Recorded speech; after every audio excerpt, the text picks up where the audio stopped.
elderly, handicapped, or children at the residence. But under this question, in parentheticals, is the phrase, "for informational purposes only." And on this form, where 2 columns where you can mark yes or no, is permanently shaded out. So that left the investigative team with the impression that there was not a genuine evaluation of the risk that the activation of the SWAT, the most aggressive tool in the MPD's toolbox, whether or not there was a genuine evaluation of whether or not the SWAT team considered the possible risk to citizens. That being said, on this one, we also reviewed other documents that showed on this particular occasion it was not done for officer safety, but because there was a shortage of narcotics personnel to execute a search warrant on a house this size. So the most aggressive tool in your toolbox, and you use it because you have a manpower shortage. So we thought that although the use of deadly force was justified, it could have been avoided. If proper consideration had been made, if the MPD had gone to neighbors to determine if there were juveniles in the residence, it could have been, for example, executed during school hours so that juveniles would not be in the home. So we thought, again, while justified, it could be avoidable. The second case that we were asked to review was of another 16-year-old juvenile out at Excel Academy that was caught by a bystander. A very large MPD officer was captured on video arresting a 16-year-old female of rather diminutive size and fully body slamming her with a tactical movement face first. Although the videos do not show that she actually hit her head or hit her face on that occasion. Nonetheless, it caused quite a bit of concern in the community that this might be excessive force given the size of the officer and the size of the 16-year-old female. After reviewing that particular incident, the body-worn camera of the officer, we discovered, was not turned on when it should have been in order to record just what happened and whether or not she was actually belligerent. So we don't know that for sure prior to her being slammed to the ground. However, based upon the size of the officer, the force at which he used, using that particular technique in order to subdue her, we thought was excessive in that situation, and we opined that within our report. Based upon the size of the officer and the things that he could have done alternatively, such as use firm grips, hold her and handcuff her, or just wait and let her cool off on that. Within that, I also reviewed the internal video at Excel Academy and observed that prior to that event happening, before the school administrator called the police to get her removed from the campus, the 16-year-old juvenile had a verbal altercation with the school administrator, attempted to walk away from him, and she had long braids, and he yanked her hair and turned her body around 180 degrees. And we note that that in itself is a criminal assault, or could be considered criminal assault, and certainly it could have contributed to her heightened state of agitation. So that particular event we found to be excessive force. I'm going to stop there. Perhaps, do you have any comments on those two? No. Okay.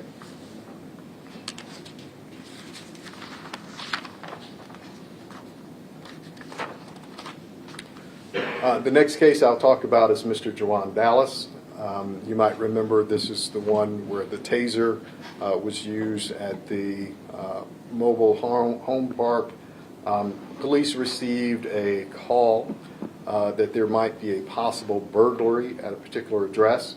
When they got there, the people who called in said, well, we think they've moved down the road a little bit.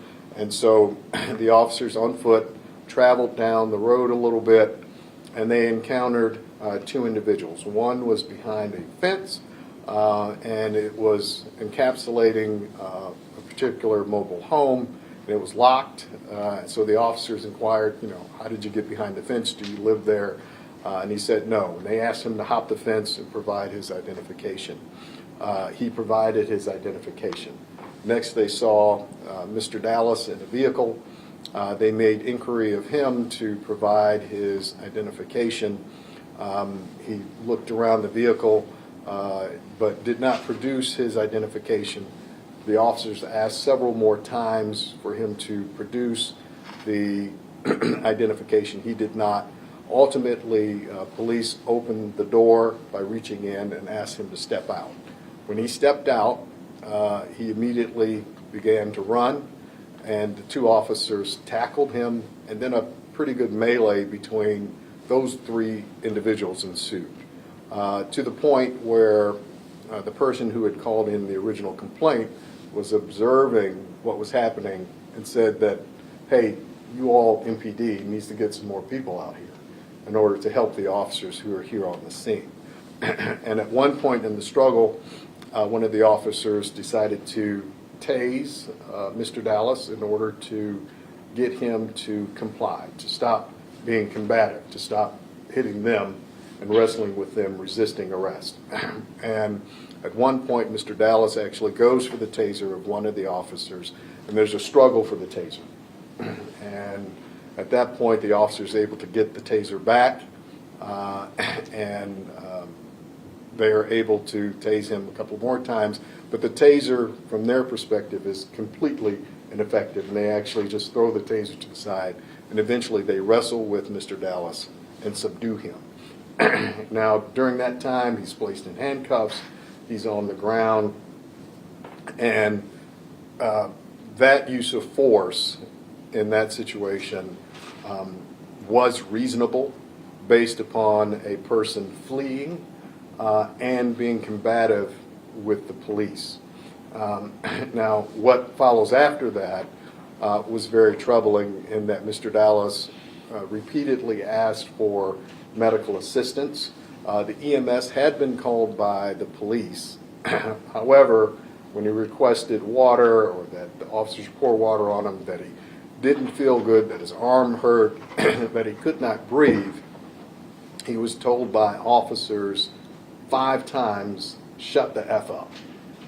And he was in distress, and they were nonetheless creating a circumstance where they could have offered a little bit of more support for him right there. There was an occasion where he was laying on his back with his handcuffs, hands behind him, and he attempted to turn over, and the attending MPD officer who he had just wrestled with said, move again and I'm going to hit you in your MF stomach.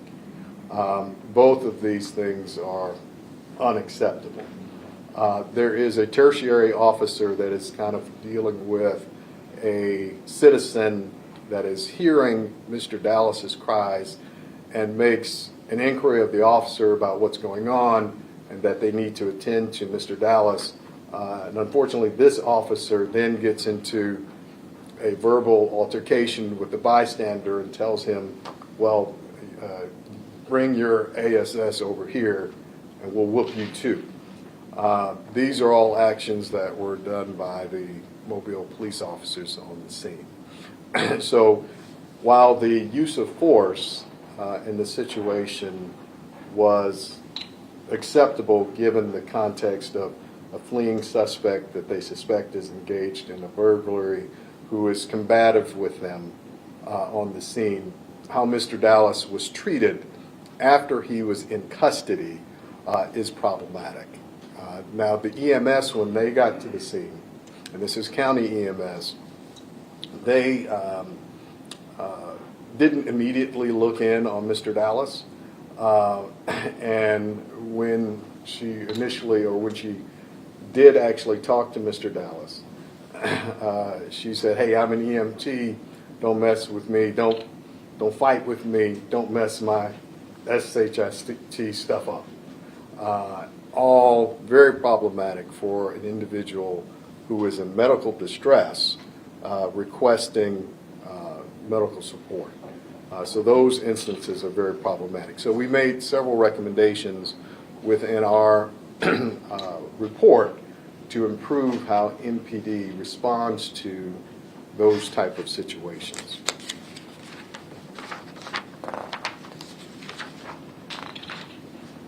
The next event involves a Mr. Bose Jr. This was a stop at a gas station for dark tinted windows. The officer pulled him over, said, "I've pulled you over for dark tinted windows," and he asked for his driver's license. He provides it, and in that circumstance, the officer then asked for his insurance. He said, "Yeah, I've got insurance. Here you go." And then he inquires again, why did you pull me over? And the officer responds, "Well, I told you dark tint." And he says, "Man, you pulled me over last week." He's like, "Why are you really pulling me over?" Then the officer says, "Please step out of the car." Mr. DeBose steps out of the car. He immediately turns him around, places handcuffs on him, and starts to direct him to the patrol car that's parked behind his car that the arresting officer was in. Mr. DeBose, concerned about being arrested, calls out to a bystander. He says, "Hey, call my girl, tell her I've been arrested by the police," and he calls out the number, his telephone number. The officer that was involved says, "Call his mama too," in response to him saying that. He presses him against the police car, and Mr. DeBose moves off the position where the officer wanted him a little bit. And so the officer kind of verbally and physically kind of shoves him back to where he wants him. Mr. Dallas, who is handcuffed at this point, starts to make verbal assaults upon the officer, using profane language, using racial epithets. The officer then takes Mr. DeBose and pushes him towards a post. And while he's pushing him towards the post, he grabs his hair that is in a dreadlock style in order to control his body. He pushes him against the post, but rather than stay at arm's distance from Mr. DeBose, he leans in closely to his face and starts to argue back and forth with him, exchanging verbal insults, exchanging profanity back and forth with him, giving up the superior tactical position. Then the two leave the post as the officer tries to direct him back to the car. And you see in the body-worn cameras that then the officer just starts to hit Mr. DeBose with closed fists to the face several times, and eventually he jumps on his back and forces him to his knees and punches him again with closed fists. Upon close inspection of the video, let me put it this way. When the officer gets him subdued and in the car, he then says to fellow officers, "Well, he was grabbing my privates. That's why I was hitting him." And he gives that as a justification for why he was using closed fists, hitting a handcuffed prisoner that's in custody at that point. However, the investigative team did not find that claim to be credible because of several things. One, the officers on the scene who he complained to that the suspect had grabbed his private say, "Well, hey, if he grabbed you, you need to go to medical." The officer did not go to medical on that occasion, but rather waited 3 days after the event had been posted on social media by the bystander. Also, when he was in the car and taking him to the Metro jail, the officer complained several times about his thumb being injured. And he complained to his partner about it. He winced in pain. He tried to massage his thumb so he wouldn't experience any pain. However, he did not complain a single time about any pain in his groin area. And on that 11-minute ride from where they were to the Metro jail, the officer did not complain about the groin area being injured at any time. So we just didn't find his rationale for using a closed fist on a handcuffed suspect as credible. We find instead that the use of force was excessive. We also found that the rationale for getting to that point was unreasonable, and that the officer had unnecessarily escalated the situation by taunting the suspect, using profanity for the suspect, and the fact that when we talked to the training department of MPD, the use of profanity was listed as an exponential escalator of the use of force. The grabbing of hair was not a tactic that was taught by MPD. The officer's lack of arm's length distance from the suspect was also not taught at the training academy of MPD. So there were a number of things that this officer did that escalated the situation beyond what it had to be, and also he did not follow the training, and therefore we did not think that a reasonable officer with his training should have taken the actions that he did. Therefore, we found that there was an excessive use of force.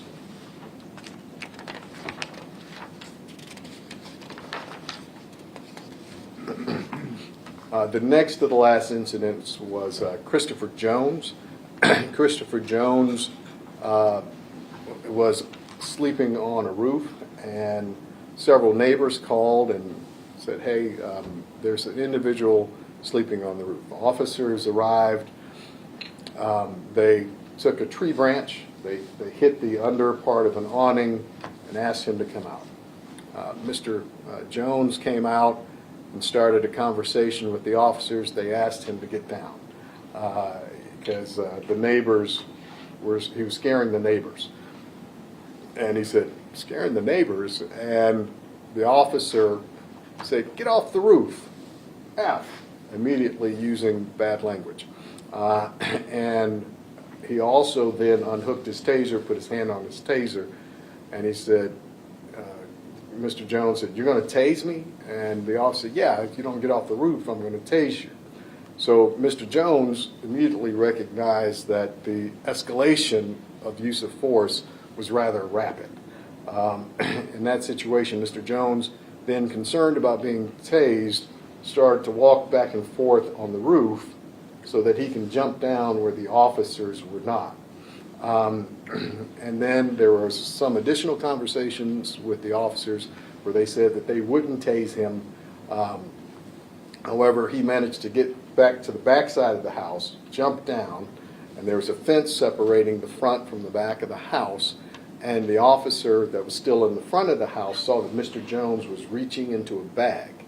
The officer that was going around to the back to confront Mr. Jones and talk to him was headed around, but the officer in front said, hey, he was trying to give warnings to the second officer.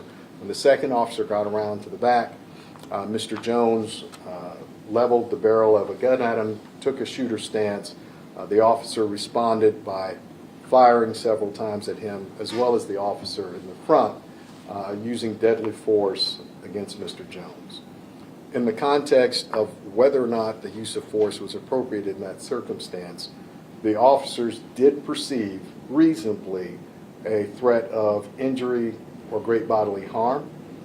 So we found that the use of force in that circumstance was justified, and that those officers reasonably perceived that they were in danger. However, as we look back to the greater scope of things, the Mobile Police Department had been called out to that same address a week prior for the same reason related to the same person.